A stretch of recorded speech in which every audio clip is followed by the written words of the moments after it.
Hello बच्चा लोग, नमस्कार, जय हिंद, वंदे मातरम। मैं हूं आदित्य और स्वागत है आपका आपके खूबसूरत से चैनल गुप्ता ट्यूटोरियल्स जीटी पर। तो बच्चों, आज मैं फिर से आ गया हूं। तो आज हम क्लास 10th का ही सीबीएसई का सैंपल पेपर नहीं करेंगे बच्चों, आज करेंगे हम पीवाईक्यू। बहुत बहुत अच्छे अच्छे क्वेश्चन आएंगे। पीवाईक्यू मतलब प्रीवियस ईयर क्वेश्चन। ये पहले जो जो आपके 10th के बोर्ड एग्जाम में क्वेश्चन आ चुका है, आज वही क्वेश्चन को हम डायरेक्ट आपके सामने रखेंगे और उसको सॉल्व करेंगे। और हाँ, उसका एक्सप्लेनेशन बहुत अच्छे से आपको बताएंगे। तो आप उस एक्सप्लेनेशन को बच्चों समझिए, क्योंकि अगर आप उस एक्सप्लेनेशन को समझ के और अपने नोट्स कॉपी में नोट करते हैं तो आपको बहुत ज़्यादा फायदा होगा। तो बने रहिए। तो ज़्यादा कुछ बात न करते हुए डायरेक्ट क्लास स्टार्ट करते हैं। तो क्वेश्चन नंबर वन है। मैं क्वेश्चन पढ़ता जाऊंगा, आपके सामने स्क्रीन पे आता जाएगा।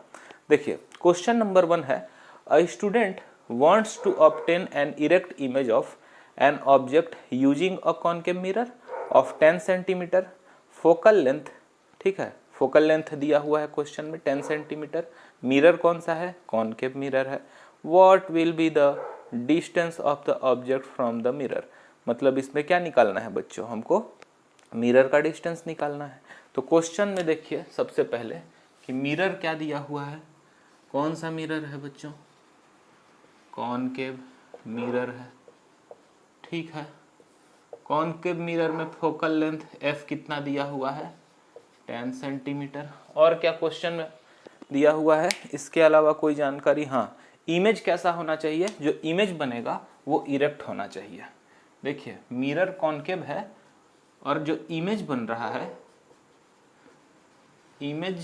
रहा है वो कैसा इमेज होना चाहिए, इरेक्ट इमेज। अब आपने कॉनकेव मिरर को लेके 6 केस पढ़ रखा होगा, 6 केस है इसका, मतलब पहले केस से लेके 6 केस।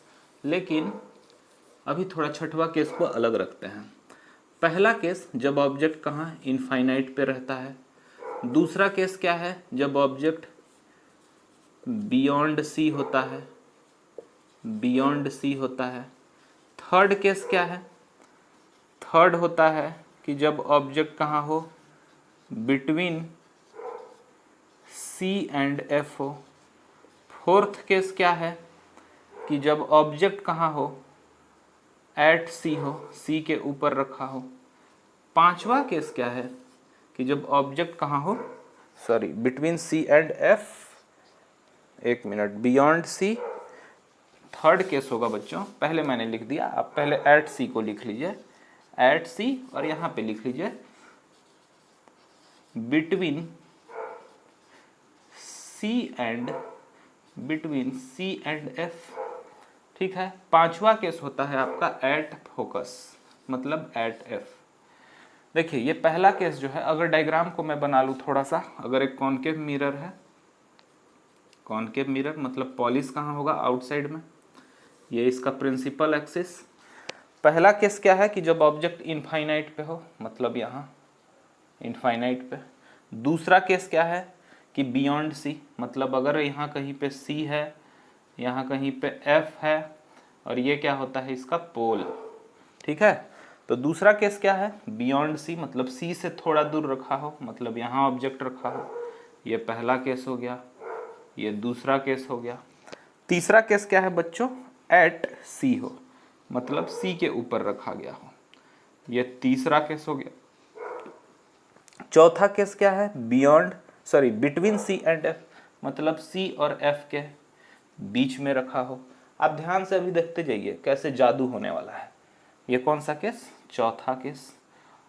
पांचवा केस क्या है बच्चों, एट एफ, मतलब फोकस के ऊपर ऑब्जेक्ट हो। तो देखिए, अभी छठवां केस के बारे में हम बात नहीं कर रहे हैं, अभी बात कर रहे हैं 1 2 3 4 5, 1 2 3 4 5। ये पांचों के पांचों केस में जब ऑब्जेक्ट इस पोजीशन पे, जैसा मैंने बताया, infinite, beyond C, at C, between C and F, और एट एफ, इन पांचों केस में, ये पांचों केस में ऑब्जेक्ट का नेचर बच्चों कैसा होता है, real and inverted. Real and inverted. देखो बच्चों, आज मैं आप लोग को कॉन्सेप्ट ही सिखाऊंगा। प्रीवियस ईयर क्वेश्चन लेने का मतलब ये नहीं है कि मैंने क्वेश्चन पढ़ा और option A B C D वैसे मैंने टिक कर दिया कि हाँ इसका ऑप्शन ए, इसका ऑप्शन डी। ऐसा नहीं करेंगे आप लोग के साथ। आप बने रहिए, उसका फुल एक्सप्लेनेशन देंगे, क्वेश्चन करेंगे कम और उसको समझेंगे ज़्यादा, ताकि आपको आए ज़्यादा मज़ा। ओके देखिए, ठीक है। तो रियल इन्वर्टेड होगा। मैंने क्या बोला कि 1 से लेके 5 तक वाला जो केस है, जो कॉन्केव मिरर पे इमेज फॉर्मेशन होता है, उसमें इमेज का नेचर क्या होगा बच्चों, रियल होगा और इन्वर्टेड होगा। छठवां केस एक ऐसा केस है जब ऑब्जेक्ट को आप कहां प्लेस करोगे, ये मेन फोकस और पोल के बीच में। जब आप ऑब्जेक्ट को यहां प्लेस करते हो, छठवां केस, तो इमेज का नेचर कैसा होता है, गलत, रियल इन्वर्टेड नहीं, वर्चुअल एंड इरेक्ट। कैसा होता है, वर्चुअल एंड इरेक्ट। देखिए, अगर किसी बच्चों को अगर ये क्लास थोड़ा लग रहा होगा कि थोड़ा स्लो है, तो आप YouTube में ऑप्शन दे रखा है 1.25 1.5 पे जाके स्पीड पे लगाइए और देखना चालू कर दीजिए, मज़ा आएगा। लेकिन मेरा सजेशन है कि जो बच्चे पहली बार देख रहे हैं वे एकदम नॉर्मल मूड पे ही वीडियो को देखें, ताकि हर चीज़ उनका क्लियर हो। तो मैंने क्या बात किया, कॉन्केव मिरर पे कुल 6 तरीके से ऑब्जेक्ट को रखा जा सकता है, पहला, दूसरा, तीसरा, चौथा और पांचवा। ये टोटल 5 केस में इमेज कैसा बना बच्चों, रियल एंड इन्वर्टेड। रियल बना और इन्वर्टेड उल्टा, ठीक है। छठवां केस एक ऐसा केस है जब हमने ऑब्जेक्ट को कहाँ रखा, देखिए मैं बार बार बोल रहा हूँ, छठवां केस एक ऐसा केस है जब मैंने ऑब्जेक्ट को कहाँ रखा, ठीक है। मैं ये मिटाता हूँ ताकि छठवां केस के बारे में डिस्कस कर सकें, क्योंकि इस क्वेश्चन का, क्वेश्चन नंबर 1 का एक्सप्लेनेशन इस छठवें केस से ही जुड़ा है। तो देखिए कैसा होगा। मैं बात कर रहा हूँ कि इस छठवें केस में ऑब्जेक्ट को कहाँ रख रहा हूँ, ऑब्जेक्ट बिटवीन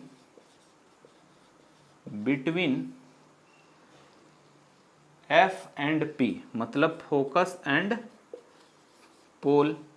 तो मैं बाकी 1 2 3 4 और 5 वाले केस को भी मिटा देता हूँ, बचता है यही छठवां केस। देखिए, ये एक ऐसा केस है जिसमें इमेज का नेचर कैसा होगा बच्चों, वर्चुअल एंड इरेक्ट।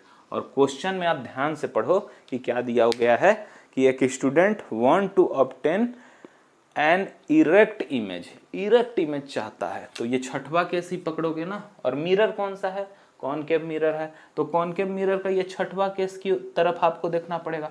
मतलब ऑब्जेक्ट कहाँ होगा, यहाँ, समझ गए। इसका इमेज कहाँ बनता है, बिहाइंड द मिरर, और ऑब्जेक्ट से कैसा बनता है, बड़ा। तो अब आइए इस क्वेश्चन पे, चलिए क्वेश्चन का ऑप्शन पढ़ते हैं। मतलब क्वेश्चन में पूछ क्या रखा है, What will be the distance of the object from the mirror। मतलब जो ऑब्जेक्ट है उसका मिरर से कितना डिस्टेंस होगा। तो देखिए, मिरर से कितना डिस्टेंस होगा, क्वेश्चन पढ़िए अब। फोकल लेंथ 10 सेंटीमीटर है, मतलब ये कितना दिया है बच्चों, ध्यान से देखिए, ये कितना है फोकल लेंथ, 10 सेंटीमीटर। तो ऑप्शन पढ़िए आप, ऑप्शन नंबर ए है लेस देन 10 सेंटीमीटर। देखिए ये फोकस है, तो ऑब्जेक्ट का डिस्टेंस क्या होगा, 10 से छोटा कि 10 से बड़ा, 10 इतना है तो 10 से छोटा होगा ऑब्जेक्ट का डिस्टेंस। तो ऑप्शन नंबर ए इसका सही होगा। लेकिन फिर भी हम ऑप्शन बी, सी और डी को भी पढ़ते हैं। ऑप्शन नंबर बी क्या है, 10 सेंटीमीटर, पॉसिबल नहीं है। ऑप्शन नंबर सी क्या होगा, बिटवीन 10 सेंटीमीटर एंड 20 सेंटीमीटर, ये भी पॉसिबल नहीं है। डी क्या है, मोर देन 20 सेंटीमीटर। तो इसका ऑप्शन जो होगा, option A, question number first का ऑप्शन ए एकदम करेक्ट ऑप्शन होगा। ठीक है, इसको आप अच्छे से नोट कर लीजिए और क्लियर कर लीजिए। अब बढ़ते हैं हम क्वेश्चन नंबर 2 की तरफ। क्वेश्चन नंबर 2 क्या है, to obtain a magnification of +2, मैं फिर से बोल रहा हूं कैसा मैग्निफिकेशन है, +2 with a concave mirror of radius of curvature 60 centimetre. सबसे पहले चलिए आइए पूरा डेटा लिखते हैं हम। मिरर कौन सा है, मैग्निफिकेशन उसका कितना है और क्या क्या दिया हुआ है क्वेश्चन में। चलिए आज धुआं धुआं कर देंगे पूरा हम लोग, है ना, क्वेश्चन उड़ा देंगे पूरा।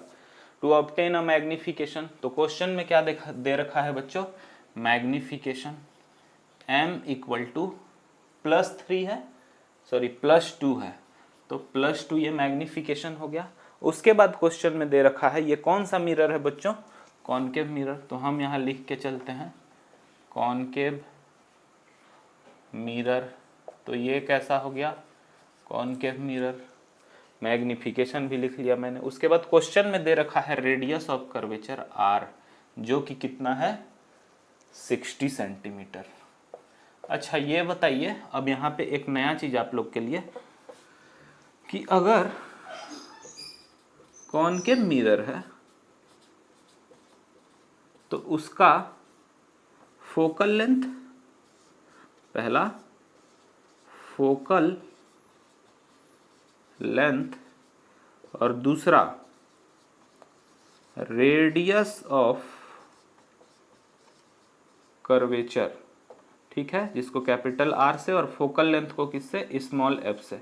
मतलब फोकल लेंथ और रेडियस ऑफ नेचर का, रेडियस ऑफ कर्वेचर का नेचर कैसा होता है, फोकल लेंथ और रेडियस ऑफ कर्वेचर का नेचर होता है बच्चों नेगेटिव।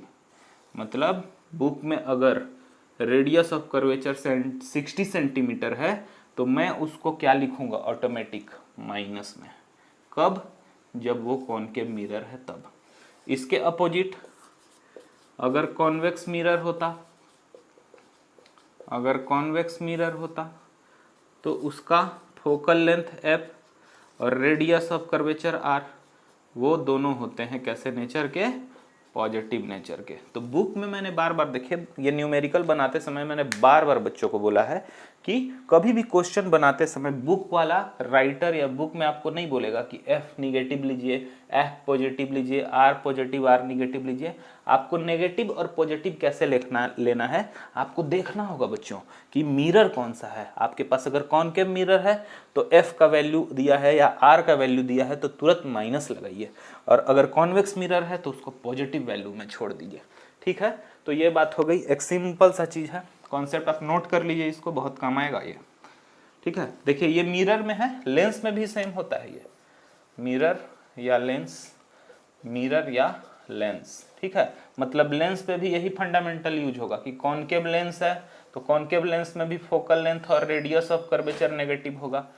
कॉन्वेक्स लेंस है तो वहां पे भी फोकल लेंथ और रेडियस ऑफ कर्वेचर कैसा होगा, पॉजिटिव होगा। आगे पावर पढ़ेंगे वहां भी सेम होता है। तो जैसे जैसे टॉपिक आएगा, क्वेश्चन आएगा, आपको करा दिया जाएगा, ठीक है। चलिए इसको मिटाते हैं हम और बनाते हैं क्वेश्चन नंबर 2। तो देखिए फोकल लेंथ भी दे दिया है। अब आपको इसमें निकालना क्या है, the object distance must be, मतलब फाइंड क्या करना है बच्चों, फाइंड करना है आपको u। ऑब्जेक्ट डिस्टेंस किससे शो होता है, u से, क्वेश्चन मार्क। इसको निकालने का तरीका आपके पास एक ही है, चूंकि मिरर है तो मिरर फॉर्मूला लगाएंगे, वो क्या होता है 1/f equal to 1/v plus 1/u। Question में देखिए f का वैल्यू है क्या, नहीं है, लेकिन f निकालने का तरीका क्या है कि अगर रेडियस ऑफ कर्वेचर दिया है तो आप उसको क्या कर दो, हाफ कर दो। मतलब f निकालने के लिए क्या करते हैं हम, r/2। तो f इक्वल टू r कितना है, -60 divided by 2। So f equal to कितना हो गया, -30।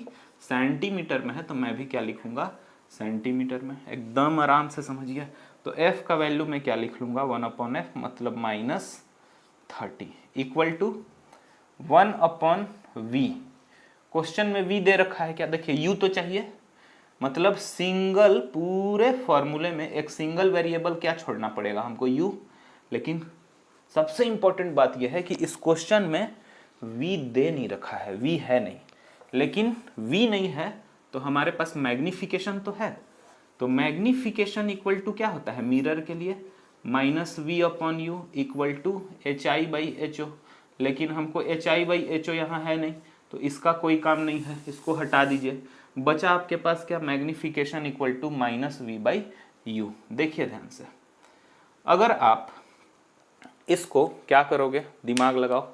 मैग्निफिकेशन है क्वेश्चन में कितना, +2, तो मैं कितना रखता हूँ +2, और इक्वल टू में क्या है -v, अपॉन में क्या है बच्चों u है।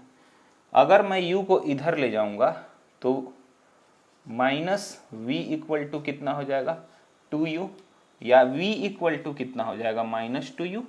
मतलब मैं यहाँ v के जगह कितना पुट कर सकता हूँ -2u। देखिए मैंने ऐसा इसलिए किया क्योंकि पूरे फॉर्मूले में मुझे मुझे क्वेश्चन में फाइंड क्या करना है u, और मुझे फॉर्मूले में क्या छोड़ना पड़ेगा u। v अगर रह जाएगा तो मैं कैसे निकालूंगा, या तो v निकलेगा या तो u निकलेगा, लेकिन क्वेश्चन में निकालना क्या है हमको u। इसलिए मैंने ऐसा किया कि v के बिहाफ में कुछ ऐसा आ जाए कि u का टर्म ही मिले v के जगह पे। तो ये हो गया u। अब देखिए हमको निकालना क्या है u, तो आप एक काम करिए, देखिए ध्यान से समझिएगा। 1/-30 को -30 लिखिए। एलसीएम क्या आएगा 2u और u का, 2u आएगा नो डाउट। 2u 1 बार में जाएगा तो यहाँ कितना आएगा -1, प्लस का प्लस होगा, u का एलसीएम, u को डिवाइड करोगे आप 2u तो 2, और यहाँ 2 1 जा कितना आ जाएगा बच्चों 2। मतलब 1/-30 इक्वल टू 2 में से 1 चला जाएगा तो +1, और अपॉन में क्या बचा 2u। तो देखिए आप ध्यान से बच्चों, मैं ये वाला पार्ट मिटा रहा हूँ, आप नोट कर लीजिए मैग्निफिकेशन, ठीक है, ठीक है, ध्यान दीजिए। अगर 1/-30 इसको इन्वर्स कर दूं तो कितना हो जाएगा -30, और इक्वल टू है तो इक्वल टू, और इसको भी इन्वर्स कर दूं तो कितना आ जाएगा 2u। मतलब 2u इक्वल टू -30, तो u इक्वल टू -30/2। देखिए 2 1 जा 2 और 2 15 जा कितना हो गया 30, मतलब u का वैल्यू कितना आया बच्चों -15। ऐसा यूनिट क्या लिखूंगा सेंटीमीटर, ठीक है क्या। मतलब ऑब्जेक्ट का डिस्टेंस कितना होगा 15 सेंटीमीटर। मतलब ऑप्शन नंबर डी, एकदम आंख बंद करके टिक मारिए, टिक मारिए। देखिए थोड़ा फील लेते हैं क्वेश्चन को और डायग्राम बना के, है ना। कहाँ बना ले, आप नोट कर लो, ये पार्ट मिटाता हूं मैं।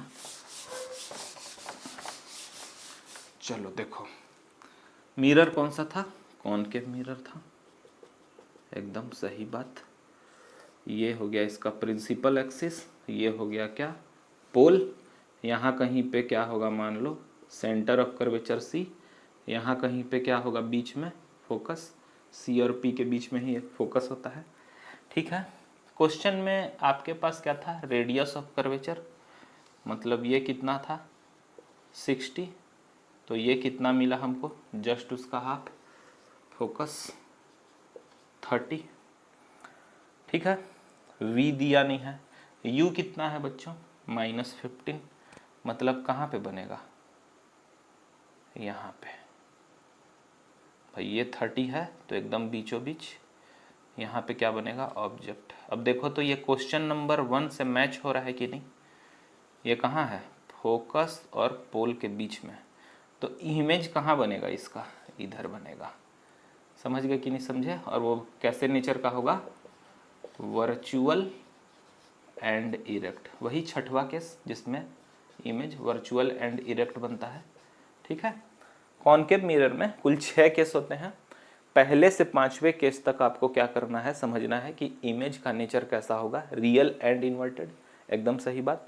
लेकिन छठवां केस जब हम ऑब्जेक्ट को F और P के बीच में प्लेस कर देते हैं तो इमेज का नेचर कैसा होता है वर्चुअल एंड इरेक्ट। क्यों, क्योंकि देखिए इधर ऑब्जेक्ट है, इमेज भी इसी साइड पे बने तो रियल इन्वर्टेड, लेकिन ऑब्जेक्ट इधर है जस्ट अपोजिट साइड पे बन जाए कॉनकेव मिरर के लिए तो वर्चुअल एंड इरेक्ट, ऐसा समझना है आपको, ठीक है।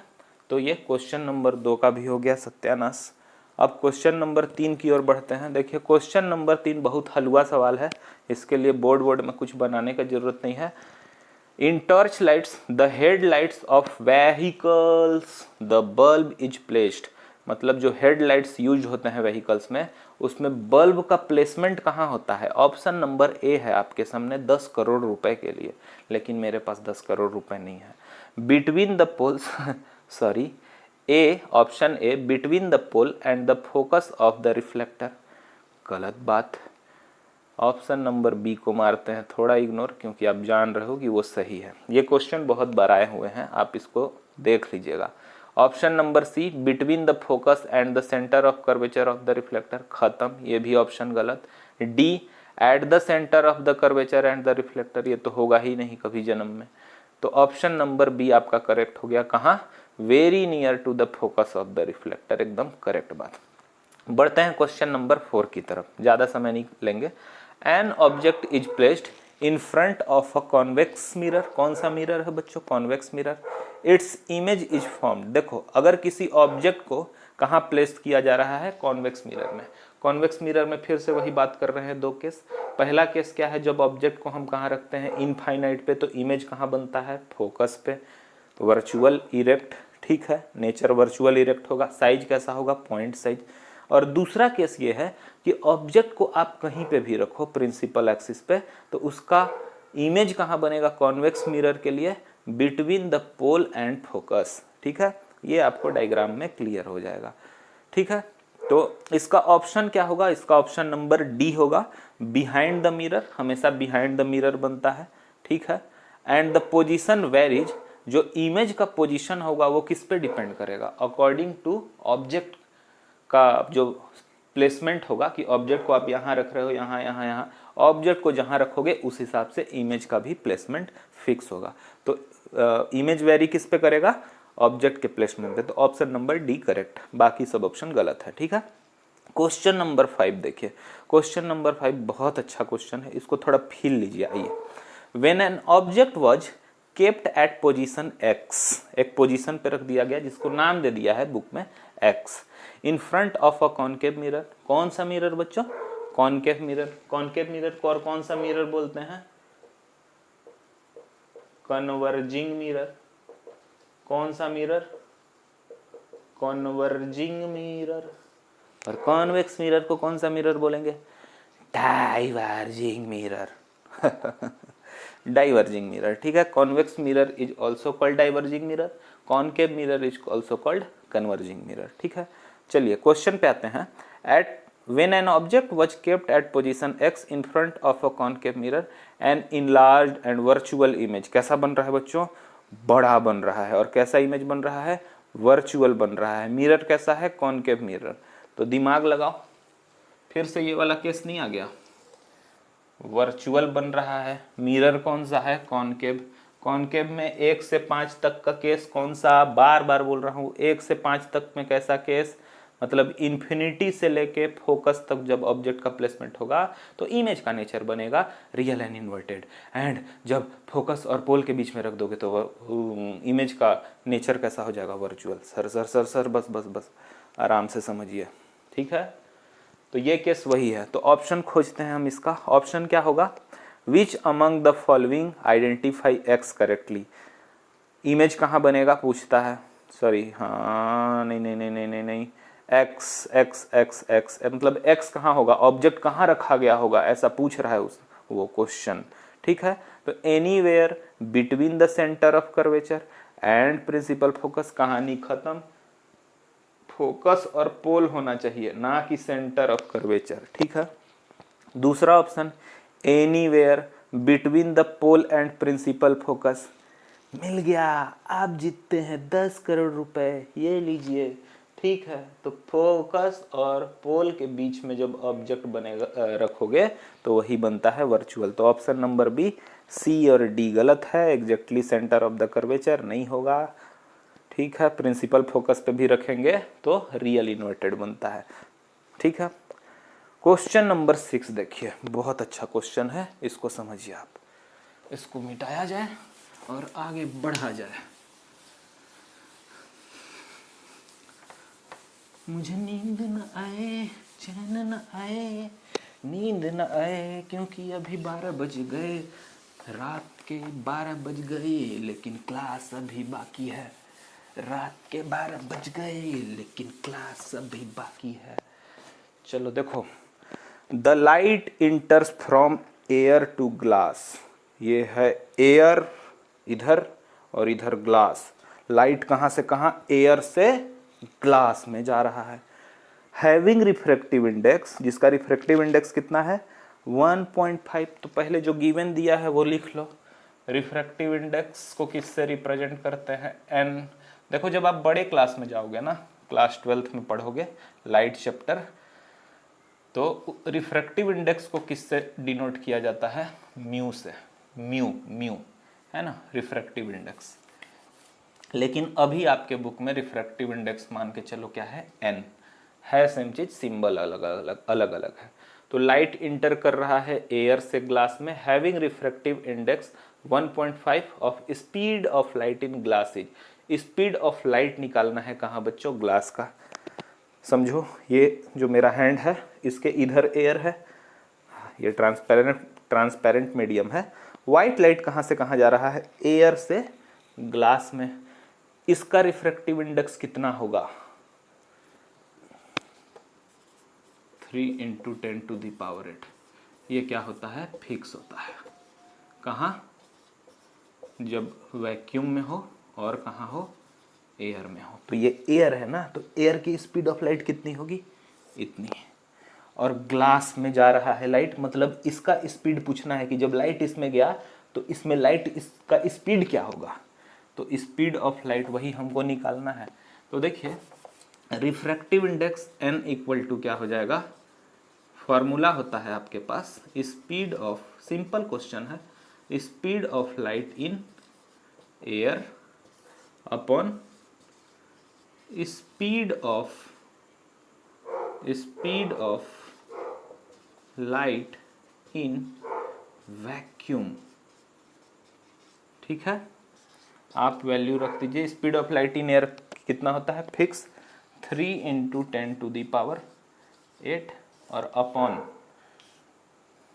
जो निकालना है उसको क्या मान लो? x। रिफ्रैक्टिव इंडेक्स कितना दिया है बच्चों? 1.5x। हम क्या मान ले रहे हैं? Speed of light in vacuum जो निकालना है उसको x मान ले रहे हैं। तो क्या होगा? x जाएगा इधर, 1.5 आएगा इधर। तो मैं इधर ऊपर सॉल्व कर लूँ, x आ गया इधर, 3 × 10⁸ है, अपॉन में क्या आ जाएगा? 1.5। मतलब 3, देखिए 1.5 को क्या लिखोगे? 10⁻, सॉरी ये क्या है? 3 × 10⁸। और जो 1.5 है इसको क्या लिखोगे? 15/10। और ये अपॉन 10 कहाँ चला जाएगा? न्यूमरेटर में। तो मैं डायरेक्ट यहाँ 30 लिख देता हूँ। 3 × 10 30, 15 1 जा 15, 15 2 जा 30। मतलब जो x का वैल्यू आ गया वो कितना आया? 2 × 10⁸। और मैं क्या लिखूंगा? मीटर पर सेकेंड।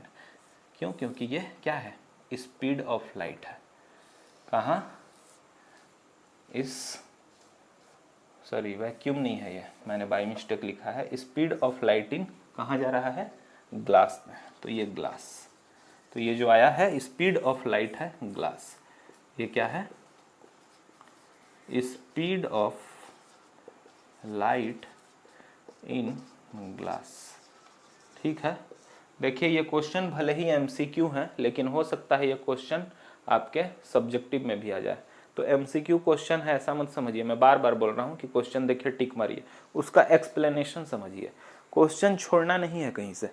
ठीक है, नेक्स्ट क्वेश्चन बढ़ते हैं। क्वेश्चन नंबर 7, बहुत हलवा सा सवाल है। देखिए, for a convex mirror the image distance v = 5 centimetre. कैसा है कॉन्वेक्स मिरर? आइए थोड़ा सा इस पर बात करते हैं। कॉन्वेक्स मिरर और उसके जुड़े हुए सभी चीज़ों पे बात करते हैं थोड़ा। कभी कभी मेरे दिल में ख्याल आता है कि काश फिजिक्स सब्जेक्ट नहीं होता तो सर कितना अच्छा होता। बच्चों आप लोग भी देखिए, for a convex mirror the image distance v। कैसा मिरर? फिजिक्स बनाने का सबसे बेस्ट पार्ट क्या है बच्चों पता है? जितना भी डेटा दिया हुआ है आप उसको लिखिए, आंसर आपको अपने आप मिलने लगेंगे। कॉन्वेक्स मिरर है और इसमें जो इमेज डिस्टेंस है कि ऑब्जेक्ट डिस्टेंस है, सॉरी इमेज डिस्टेंस कितना है 5 सेंटीमीटर। ठीक बात, प्लस में आया है मतलब कॉन्वेक्स है तो प्लस में ही आएगा। ठीक है, वर्चुअल इरेक्ट बनता है। फोकल लेंथ दे दिया है कितना, इस पे भी बात कर चुके हैं। चलिए एक छोटा सा चीज़ इस पे बात करते हैं, ये आप समझिए। अगर कॉन्वेक्स मिरर है और फिर क्या है कॉनकेव मिरर, दोनों का देख लेते हैं। क्वेश्चन तो कॉन्वेक्स का है बट दोनों पार्ट देखते हैं। ठीक है, अगर कॉनकेव मिरर में V आएगा तो हमेशा क्या आएगा पॉजिटिव वैल्यू, या यूं समझिए कि V अगर पॉजिटिव आया तो इसका मतलब है कि इमेज का नेचर कैसा है वर्चुअल एंड इरेक्ट। ये करेक्ट डेफिनेशन होगा क्योंकि V पॉजिटिव तो कॉनकेव में भी आ सकता है ना छठवें केस में। ठीक है, तो जब V पॉजिटिव आएगा इसको ऐसा ही समझिए, कॉन्वेक्स मिरर मत लिखिए, सीधा सीधा ये समझिए कि V अगर पॉजिटिव आता है तो वर्चुअल एंड इरेक्ट होता है, वर्चुअल एंड इरेक्ट होता है। और कॉनकेव मिरर में दोनों केस है, रियल एंड इन्वर्टेड जब होगा तो हमको क्या समझना है कि V कैसा है नेगेटिव है, नेगेटिव वैल्यू आएगा। ठीक है, लेकिन अगर V पॉजिटिव आ जाए कहाँ कॉनकेव मिरर में तो हम क्या समझेंगे वर्चुअल एंड इरेक्ट।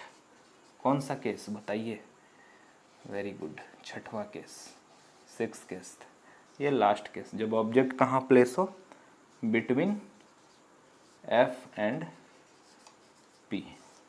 तो ये आपको छोटी छोटी चीज़ों को समझना होगा। ये देखिए वर्चुअल एंड इरेक्ट सिर्फ कॉन्वेक्स में पॉसिबल है और साथ ही साथ कॉनकेव में भी पॉसिबल है, लेकिन कॉन्वेक्स जो मिरर है उसमें सिर्फ एक ही चीज़ पॉसिबल है, वो क्या है वर्चुअल एंड इरेक्ट, और V हमेशा क्या होगा उसमें पॉजिटिव ही आएगा। तो कॉन्वेक्स मिरर आपको पहले बता दिया है क्वेश्चन में, इमेज डिस्टेंस V भी दे दिया है, फोकल लेंथ F दे दिया है कितना 10 सेंटीमीटर, हाइट ऑफ इमेज दे रखा है कितना 7.5 सेंटीमीटर। तो correct representation according to sign convention is क्या हो जाएगा, आप इसको चाहे फॉर्मूला से बना लो चाहे बेसिक सा दिमाग लगा लो कि अगर कॉन्वेक्स मिरर है तो इमेज कैसा बनेगा इरेक्ट। इरेक्ट का मतलब हिंदी में होता है सीधा बनेगा। मतलब अगर ये कॉन्वेक्स मिरर है, अगर आप ऑब्जेक्ट इधर रख रहे हो तो इमेज भी कैसा बनेगा सीधा। मतलब ये इमेज है प्रिंसिपल एक्सिस पे ऐसे ऊपर रखा है तो इरेक्ट सीधा, अगर नीचे ऐसे है तो उसका मतलब होता है इन्वर्टेड उल्टा। ठीक है, तो इसमें जो ऑप्शन डी होगा ध्यान से देखिए, वो ऑप्शन डी ही आपका करेक्ट एक्सप्लेनेशन है। आप उसको फिल लो, देखो ए क्या है -5, खत्म कहानी, क्योंकि +5 होगा V, ये आपको समझा दिया। बी भी क्या है -5, V का वैल्यू, ये भी खत्म। सी और डी में देखिए डिफरेंस, सी कितना दिया है V का वैल्यू +5 दिया है, डी में भी V का वैल्यू +5 है, लेकिन F का वैल्यू C में -10 है और D में कितना है +10 है। तो आप तो यहीं से ख़त्म कर दो कहानी, आपको HI मतलब हाइट ऑफ इमेज देखने का जरूरत भी नहीं है, है ना। तो ऑप्शन नंबर डी आपका करेक्ट होगा। आगे बढ़ते हैं, the radius of curvature of a converging mirror, फिर से वही बात कर रहे हैं, कन्वर्जिंग मिरर किसे बोलते हैं, कॉनकेव मिरर को, लिख लीजिए आप, कॉनकेव मिरर जो होता है उसको हम क्या बोलते हैं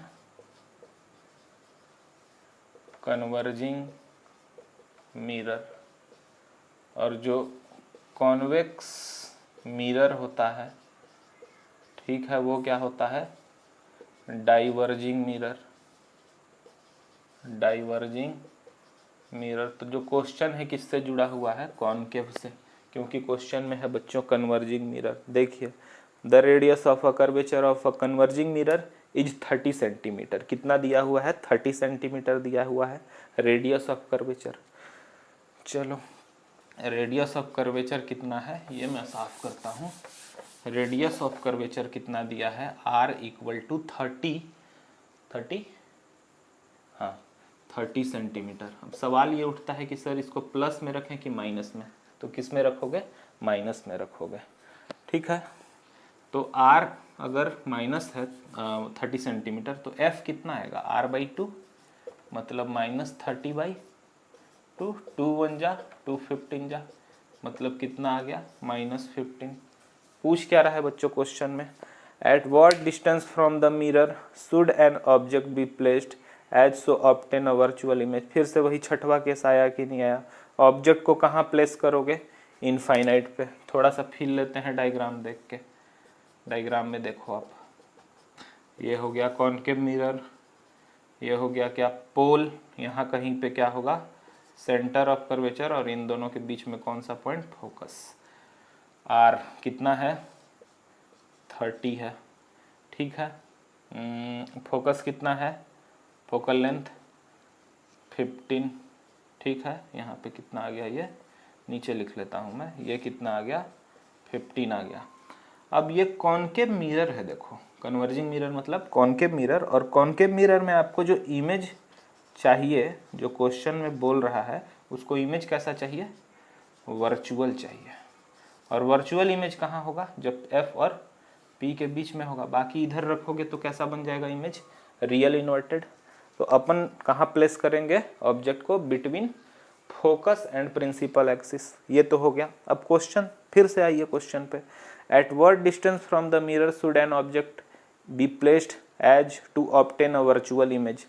इनफाइनाइट पे रखोगे ऑब्जेक्ट को तो ये बात तो गलत हो जाएगा, वर्चुअल नहीं मिलेगा, तो ये खत्म ऑप्शन नंबर ए।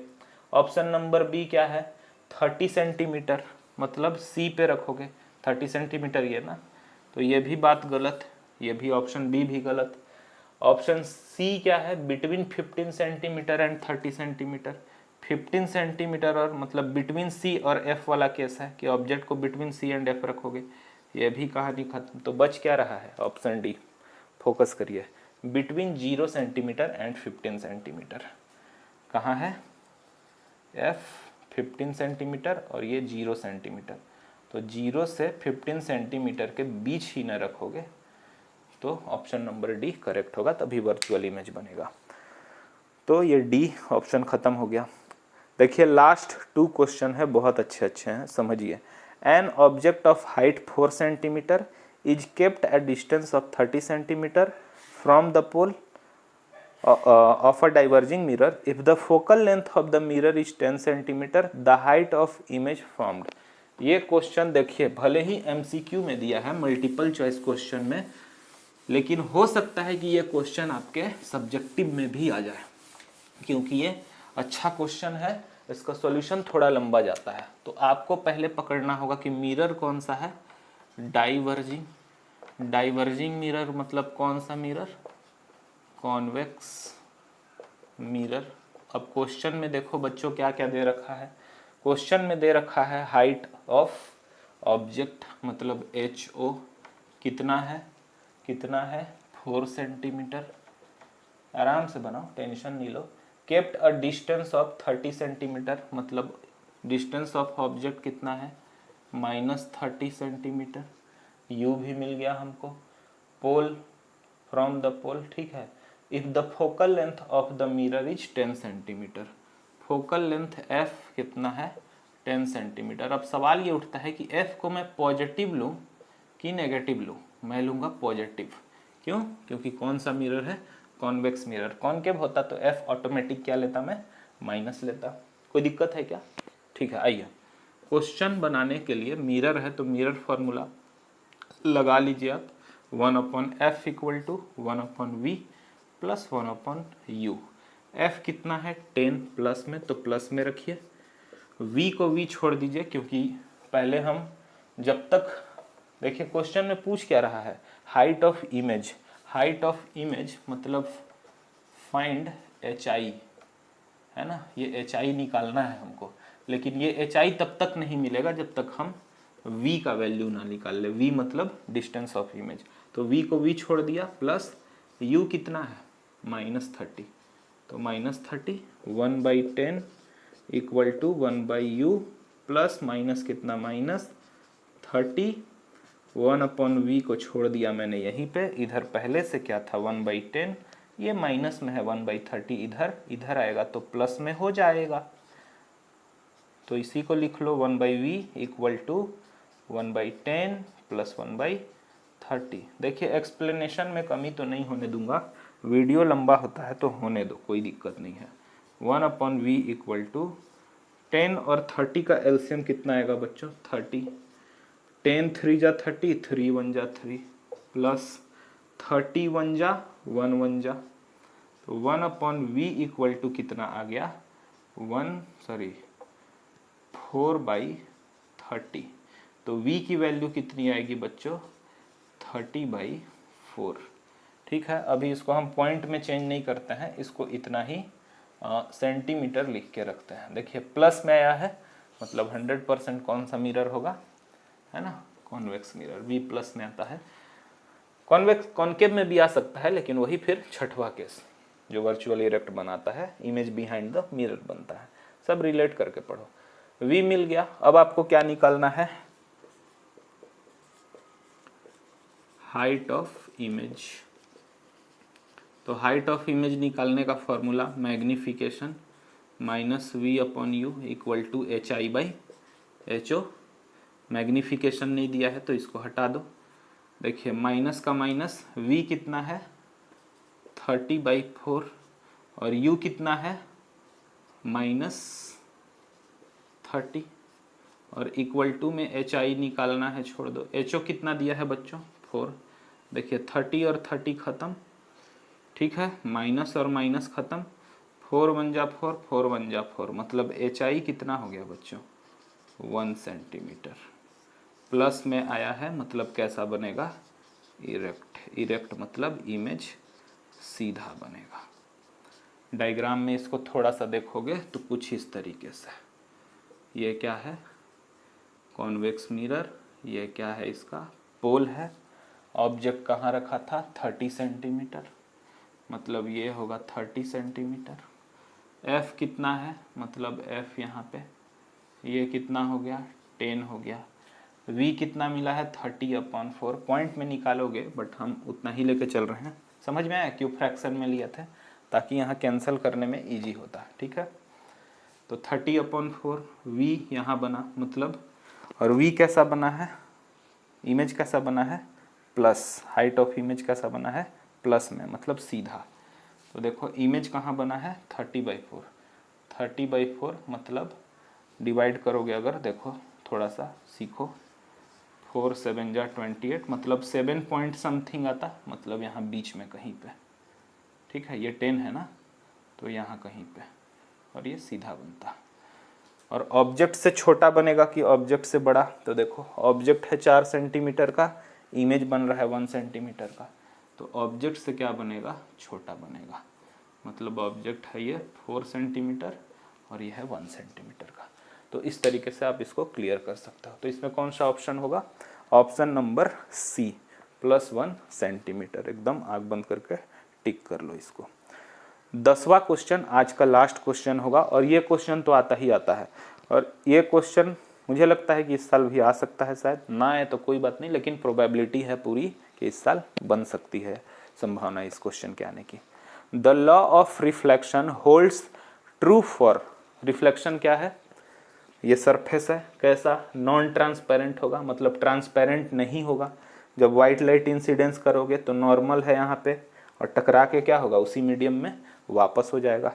तो रिफ्लेक्शन किस पे यूज होता है, क्या प्लेन मिरर पे यूज होगा ओनली, क्या ओनली कॉनकेव मिरर पे होगा, केवल कॉनकेव मिरर पे, क्या ओनली कॉन्वेक्स मिरर पे होगा केवल, या ऑल रिफ्लेक्टिंग सरफेस। देखिए कुछ भी हो, ऐसे ऐसे जो जहाँ कुछ भी, समझ गए ना, प्लेन मिरर हो, कॉनकेव मिरर हो या कॉन्वेक्स मिरर हो, सब पे यूज होता है। तो ऑप्शन नंबर डी मार दो इसको, ऑल रिफ्लेक्टिंग सरफेसेस। ठीक है, आज का क्लास करेंगे बच्चों यहीं पे ख़त्म। जाने से पहले वही थोड़ी सी मोटिवेशन वाली बातें आपके लिए फिर से है कि देखिए पढ़ाई एक ऐसा चीज़ है कि जो टॉपर भी होता है 7 दिन एकदम रूम में बंद करके पागल नहीं हो जाता, उसको भी मन करता है कि चलो 3 दिन, देखो कुल बात छोड़ो, ये सब बात सब बताने का एक ही बात है कि पढ़ाई आप कर रहे हो तो हर कोई को, चाहे वो टॉपर हो या ना हो, तीसरे दिन, चौथे दिन, पांचवें दिन उसको मन करता है कि बस अब बहुत हुआ,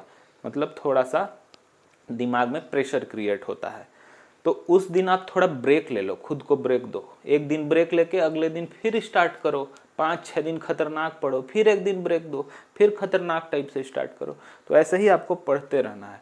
आगे आएंगे हम और बहुत बेहतरीन बेहतरीन क्वेश्चन के साथ। बचवा लो, अब आगे हम मिलेंगे बेहतर क्वेश्चन के साथ। तब तक के लिए जय हिंद, जय भारत, नमस्कार।